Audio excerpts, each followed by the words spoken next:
माझ्या प्रिय भावांनो आणि बहिणींनो, पेत्र येशूचा प्रमुख शिष्य सांगत आहे की तुम्ही मेंढरांसारखे भटकत होतात, परंतु आता तुम्ही येशूकडे आलेला आहात.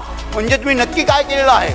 आता येशूकडे आल्यानंतर तुम्ही तुमच्या जीवाचा मेंढपाळ व संरक्षक याच्याकडे परत फिरलेला आहात. येशूकडे येणं म्हणजे काय? येशूकडे येणं म्हणजे आपल्या मेंढपाळाकडे परत फिरणं. येशूकडे येणं म्हणजे पित्याकडे परत फिरणं. येशूकडे येणं म्हणजे निर्माणकर्त्याकडे परत फिरणं. येशूकडे येणं म्हणजे आपल्या डॅडीकडे, पप्पाकडे, बाबाकडे परत येणं, आपल्या स्वग्रही परतणं. आणि परमेश्वर नक्की आपला कोण आहे? परमेश्वर आपला मेंढपाळ आहे आणि आपला संरक्षक आहे.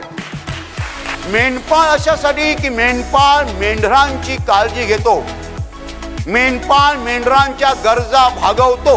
गरजा, मी असं म्हणालो, गरजा हा शब्द महत्वाचा आहे. गरजा म्हणजे इंग्रजीमध्ये नीड्स.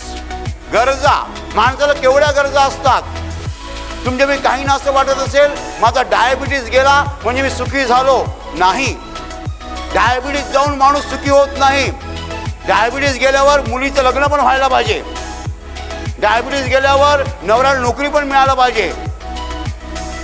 माझ्या प्रिय भावांनो आणि बहिणींनो, माणसाच्या गरजा पुष्कळ आहेत, पुष्कळ आहेत, पुष्कळ आहेत.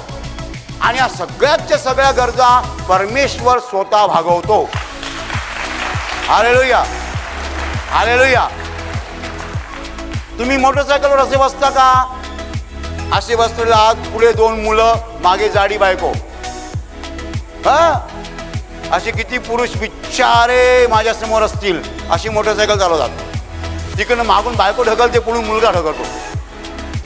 बायको जरा पुढे जा ना, जरा पुढे जा ना. मुलं मागे येतात आणि बिचारा गेअर, ब्रेक सगळं सांभाळत गाडी नेतो. अशी तुमची दशा झालेली आहे का? लवकरच तुम्हाला कार घ्यायला पाहिजे. हालेलुया, लवकरच कार घ्यायला पाहिजे. हालेलुया, तुम्हाला कारची गरज आहे. Hallelujah, hallelujah, hallelujah. माणसाला गरजा आहेत आणि त्या गरजा म्हणजे डायबिटीज जाणं नाही. डायबिटीज जाणं ही मामूली गोष्ट आहे. पण मुलींचे लग्न व्हायला पाहिजे, नवऱ्याला चांगली नोकरी मिळायला पाहिजे, घर स्वतःकडे असलं पाहिजे, वाहन असलं पाहिजे. या सगळ्या आपल्या गरजा आहेत आणि या गरजा कोण भागवणार? ज्याने आपल्याला निर्माण केलेला आहे तोच भागवणार.